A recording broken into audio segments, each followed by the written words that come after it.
नमस्कार दोस्तों। आज से हम इतिहास मतलब हिस्ट्री के सारे चैप्टर 3 भागों में पढ़ेंगे। पहला प्राचीन भारत का मध्यकालीन इतिहास और तीसरा आएगा आधुनिक भारत का इतिहास। तो आज हमने स्टार्ट करा है प्राचीन भारत का इतिहास। हम प्राचीन भारत के इतिहास में यूपी पुलिस, एसएससी, जीडी और जो लो लेवल एग्जाम होते हैं, जैसे ग्रुप सी लेवल के कोई भी एग्जाम या ग्रुप डी लेवल का कोई भी एग्जाम आ जाता है, तो उसमें हमें इन सारे टॉपिकों के अलावा कोई और एक्स्ट्रा कोई टॉपिक नहीं पढ़ना है। केवल यही सारे टॉपिक हैं जो बहुत इंपॉर्टेंट हैं, इन्हीं से क्वेश्चन बनते हैं। तो पहला क्या टॉपिक है हमारा? सिंधु सभ्यता। हमें अब सिंधु सभ्यता बहुत डिटेल में पढ़ना है। उसके बाद में वैदिक सभ्यता, उसे बहुत डिटेल में पढ़ना है। उसके बाद में बौद्ध धर्म, बाद जैन धर्म, महाजनपदों का उदय, हर्यक वंश, नाग वंश, नंद वंश, मौर्य वंश, शुंग वंश, कड़ु वंश, सातवाहक वंश, गुप्त वंश और वर्धन वंश और दक्षिण भारत का इतिहास भी थोड़ा बहुत हमें उसमें पढ़ना है। इसमें हम ये देखते हैं कि ये जो कुछ है ये क्रम से, इनका क्रम भी हमें याद होना चाहिए कि हर्यक वंश के बाद में नाग वंश आएगा, उसके बाद में नंद वंश आएगा, उसके बाद में मौर्य वंश आएगा, उसके बाद में शुंग वंश आएगा। इसका क्रम भी कभी कभी प्रश्नों में पूछ लिया जाता है। तो हम आज से पहला अपना टॉपिक सिंधु सभ्यता का स्टार्ट करते हैं। सिंधु सभ्यता। अब हम सिंधु सभ्यता के बारे में पढ़ेंगे। सिंधु सभ्यता का काल 2400 ईसा पूर्व से 1750 ईसा पूर्व तक था। ये जो मैंने डेटा लिखा है, इसमें इतना ही आप लोगों के लिए सफिशिएंट है। इसके अलावा आपको कोई एक्स्ट्रा पॉइंट नहीं पढ़ना है। यहाँ पर इसका काल थोड़ा बहुत अगर याद रह जाए तो अच्छी बात है, नहीं रह जाए तो वो भी कोई दिक्कत वाली बात नहीं है। सिंधु सभ्यता को हम कांस्य युग भी कहते हैं। सिंधु सभ्यता को हम कांस्य युग भी कहते हैं और यह एक नगरीय सभ्यता है। हड़प्पा सभ्यता नाम से भी इसे जानते हैं। यहाँ पर वृक्ष पूजा और शिव पूजा का प्रचलन चल रहा था। यहाँ पर वृक्ष पूजा और शिव पूजा का प्रचलन चल रहा था। इसकी खोज दयाराम बहादुर साहनी, राय बहादुर दयाराम साहनी ने की थी 1921 में। 1921 में इसकी खोज की थी। अब इसके हम कुछ पॉइंट पढ़ते हैं जो बहुत इंपॉर्टेंट है, बहुत आते हैं कि हमसे पूछ लिया जाएगा कि प्रश्न में कि सबसे ज़्यादा उत्तर में सिंधु सभ्यता के सबसे ज़्यादा स्थल कहाँ पे पाए जाते हैं, तो सबसे ज़्यादा स्थल मादा में पाए जाते हैं। एक बात याद रखनी है कि सिंधु सभ्यता एक त्रिभुजाकार रचना थी, जिसमें ये वाला जो दक्षिण वाला जो दायमाबाद महाराष्ट्र वाला पोर्शन है वो थोड़ा सा नीचे आता है। इसके उत्तर में मादा जम्मू कश्मीर, पूर्व में आलमगीरपुर मेरठ में, दक्षिण में दायमाबाद महाराष्ट्र और पश्चिम में बलूचिस्तान सुतकांगे डोर। ये कुछ स्थल हैं जहाँ पर सिंधु सभ्यता के स्थल बहुत ज़्यादा पाए गए थे। इसके बाद में हम कुछ इम्पोर्टेंट पॉइंट पढ़ेंगे। सिंधु सभ्यता का सबसे बड़ा स्थल मोहनजोदड़ो था। जितनी बात हम बता रहे हैं इस वीडियो में एकदम दिमाग में छप जानी चाहिए बिल्कुल। सिंधु सभ्यता का सबसे बड़ा स्थल मोहनजोदड़ो था। जबकि भारत में अगर पूछा जाता है कि सबसे बड़ा स्थल कौन सा था, तो वो राखीगढ़ी था, जो कि भारत के हरियाणा राज्य में स्थित है। जबकि भारत में इस सभ्यता का सबसे बड़ा स्थल राखीगढ़ी है, जो कि कहाँ पर है? हरियाणा में पाया जाता है। सिंधु सभ्यता का प्रमुख बंदरगाह, आप केवल लोथल ही याद रखेंगे तो भी काम चल जाएगा। सुतकोतदा अगर याद नहीं रहेगा कोई दिक्कत नहीं, लेकिन लोथल याद रहना चाहिए, दिमाग में छप जाना चाहिए। सुतकोतदा ये एक ऐसा जगह थी जहाँ पर घोड़ों के अवशेष पाए गए थे, घोड़े के अवशेष। उसके बाद में मोहनजोदड़ो के बारे में आप कुछ पॉइंट पढ़ते हैं। मोहनजोदड़ो सिंधु नदी के किनारे पाकिस्तान के सिंध प्रांत के लड़काना जिले में पाया गया है। कहाँ पर? पाकिस्तान के सिंध प्रांत के लड़काना जिला में। इतना अगर याद नहीं रहता कोई बात नहीं, कोई दिक्कत वाली बात नहीं है, केवल इतना याद रहना है कि पाकिस्तान में। एक तो मोहनजोदड़ो और हड़प्पा, ये दोनों पाकिस्तान में पाए गए थे।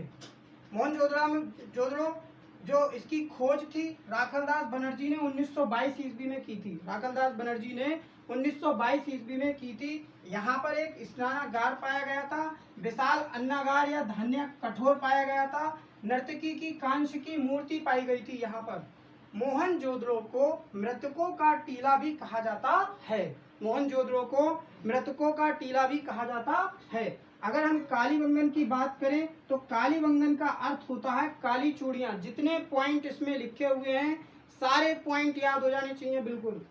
कालीबंगन का अर्थ होता है काली चूड़ियां।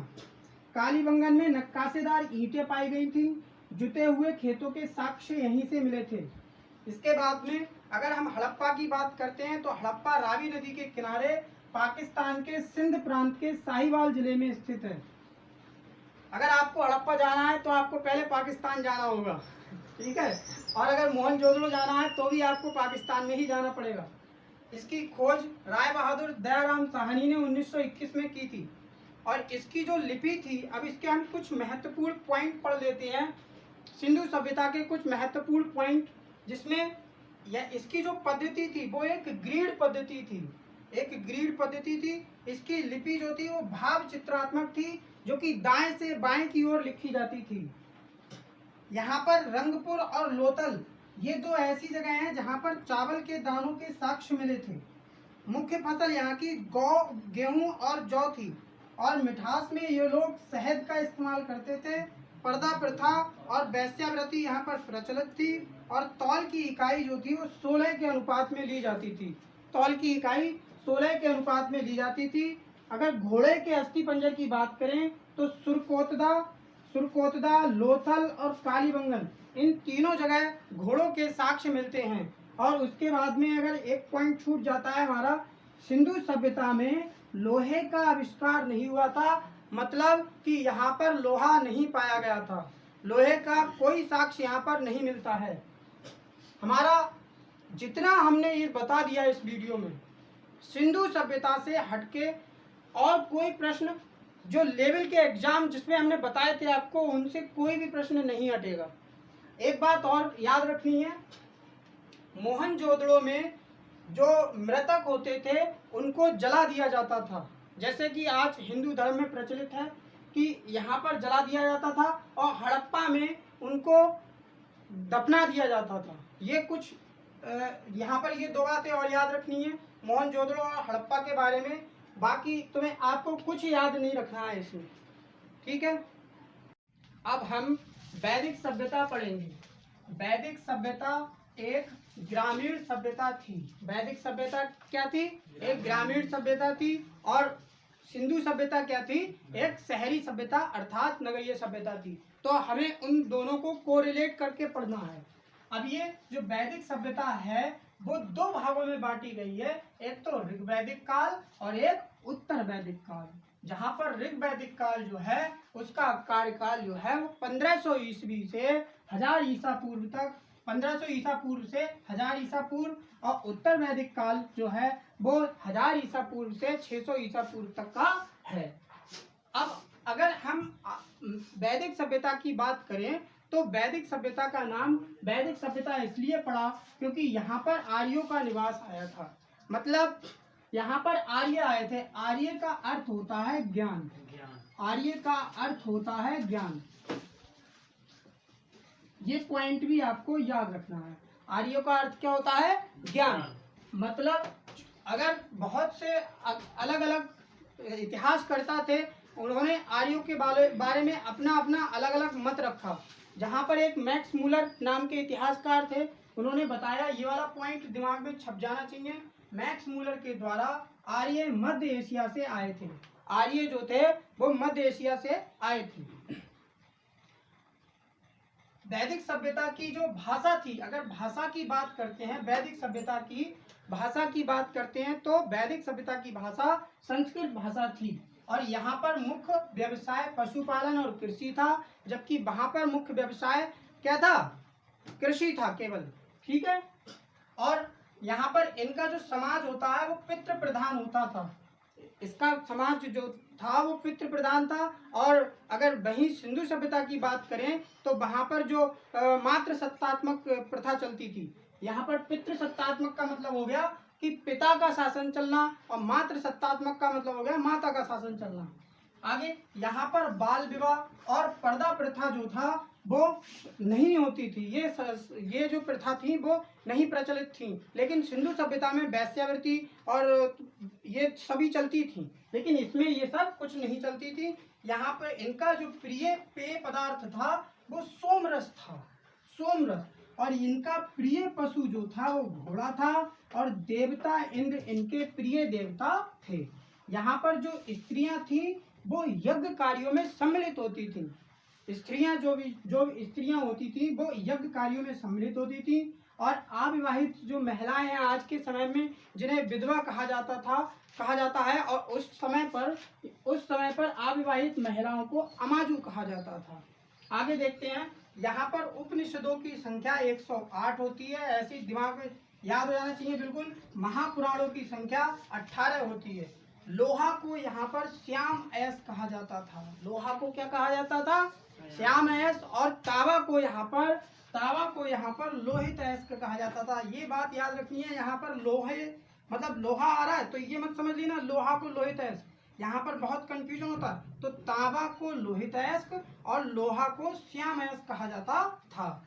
महाभारत का प्राचीन नाम जय संहिता, ये पॉइंट बहुत ज़्यादा इम्पोर्टेंट है। महाभारत का प्राचीन नाम जय संहिता था, बहुत से एग्जाम्स में ये क्वेश्चन आ चुका है पहले भी। इसके बाद अब हम वेदों का थोड़ा सा ज्ञान पढ़ने से पहले हम यहाँ की प्रशासनिक इकाई के बारे में बात करते हैं। बहुत प्रश्न बनते हैं यहाँ से। यहाँ पर सबसे छोटी प्रशासनिक इकाई कुल होती है, जिसे परिवार कहते हैं, जिसे क्या कहते हैं, परिवार। और परिवार का जो जिसका मुखिया जो होता है वो कुलूप होता है, कुलप होता है। इसका मुखिया कौन होता है, कुलप होता है। परिवार का मुखिया मतलब पिता, और पिता को यहाँ पर कुलप कहा गया है। इसके बाद में ग्राम, ग्राम के मुखिया को ग्रामीणी कहा जाता है। विश्व के प्रधान को प्रधान विस्पति कहा जाता है, और जन के प्रधान मतलब मेन मुखिया को राजन कहा जाता है। ये पॉइंट भी याद रहने चाहिए। और इसमें इस प्रकार से पूछ लिया जाता है कि वैदिक सभ्यता में प्रशासनिक इकाई की सबसे छोटी इकाई कौन सी थी, तो हमें उत्तर लगाना है कुल। अब हमसे कह दे कि दूसरे नंबर पे कौन सी आती थी, ग्राम, और कह दे कि वैदिक सभ्यता में प्रशासनिक इकाई सबसे बड़ी प्रशासनिक इकाई क्या थी, राष्ट्र।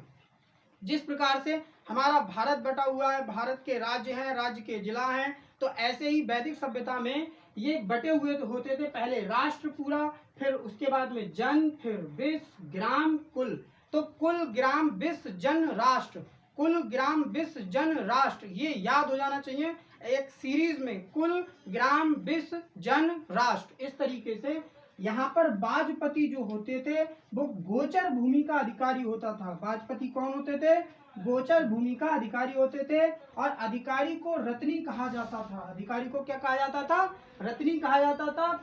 इनकी संख्या राजा सहित 12 होती थी। इनकी संख्या राजा सहित कितनी होती थी, 12 होती थी। और यहाँ पर उग्रों का काम होता था अपराधियों को पकड़ना। सबसे बड़ा अपराध गाय को मारना होता था। गाय को यहाँ पर अधन्या माना जाता था। अधन्या मतलब होता है कि ना मारने वाला जानवर। गाय को मारना सबसे बड़ा अपराध। अगर कोई गाय मारते हुए पकड़ा जाता था तो उसे मृत्यु दंड की सजा सुनाई जाती थी वहां पर, उस टाइम पर। आगे पढ़ते हैं, महाभारत की ये पढ़ा दिया है। वेदों की संख्या, वेदों के बारे में हम थोड़ी बात जान लेते हैं। वेदों की संख्या 4 होती है, ऋग्वेद, यजुर्वेद, सामवेद, अथर्ववेद। ऋग्वेद के बारे में अगर हम बात करें तो 10 मंडल होते हैं, 1028 सूक्ति होती हैं, और 10,462 ऋचाएं होती हैं। ऋग्वेद की जो 10 मंडल में से जो तीसरे मंडल में जो बात हुई है उसमें मुंडकोपनिषद में गायत्री मंत्र की रचना की गई है। ये बात आपको याद रहनी चाहिए बहुत अच्छे से। गायत्री मंत्र की रचना मुंडकोपनिषद में की गई है, और मुंडकोपनिषद जो ग्रंथ है वो 10वें मंडल में पाया गया है। उसके बाद में ऋग्वेद के पढ़ने वाले व्यक्ति को होत्र कहा जाता था। ऋग्वेद के पढ़ने वाले व्यक्तियों को क्या कहा जाता था, होत्र। यजुर्वेद में मंत्रों तथा बलि और सस्वर पाठ के लिए किया जाता था। यहाँ पर गद्य और पद्य दोनों विधाओं में रचना चलती थी, इनमें दोनों विधाओं में रचना चलती थी। इसके बाद में और इनके पढ़ने वाले व्यक्तियों को अथर्ववेद कहा जाता था, अथर्ववेद। सामवेद सारे गामा, यहाँ से ट्रिक्स हम याद कर सकते हैं मतलब संगीत का जनक कहा जाता था। और यहाँ पे उदात्त कहा जाता था। अथर्ववेद, टोना, टुटका, टंबर, जितनी भी बुरी आदतें हैं वो सारी अथर्ववेद में ही आई। और यहाँ इनके पढ़ने वालों को ब्रह्मा कहा जाता था। और इसके अलावा 10वें मंडल में जो हमारे पास 10 मंडल थे ऋग्वेद में, उसमें 10वें मंडल में ब्राह्मण, क्षत्रिय, वैश्य, शूद्र, अलग अलग 4 जातियों में पूरे समाज को बांट दिया गया था। और यहाँ पर वैदिक सभ्यता का अंत हो जाता है।